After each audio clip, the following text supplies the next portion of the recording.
2,800 secret government documents about the assassination of President John F. Kennedy are now public, and the new information brings a lot of new questions. WBIR 10 News reporter Stephanie Haynes spoke to a professor about the significance of this big reveal. Stephanie?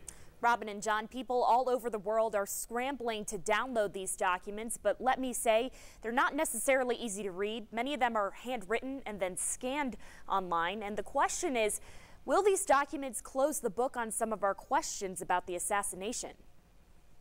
Tonight, you can scroll through pages and pages of JFK assassination documents on the National Archives website. On one of the many documents, the subjects include organized crime, assassinations, and foreign leaders. But for the next day or so, people will try to make sense of the documents about a fateful day in history. People know exactly what they were doing on that day. November 22nd, 1963. President John F. Kennedy was shot to death in Dallas by Lee Harvey Oswald, and investigators and historians have long considered him to be the lone assassin. But according to a 2013 Gallup poll, the majority of Americans don't think that's the case. So the question is, will the papers bring closure? And so people just want to know, okay, get closure on this. Can we really say he acted alone? If he didn't, was there someone else going on? He probably acted alone, but obviously folks want to know. Some wonder if there could have been multiple gunmen, or if there was a Cuban, Russian, mafia, or even CIA involvement.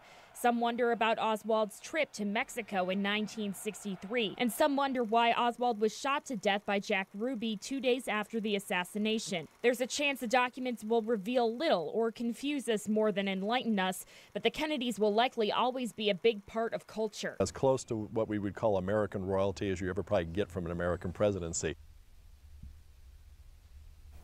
Tonight, about 300 files are still classified out of concern for U.S. national security, law enforcement, and foreign relations.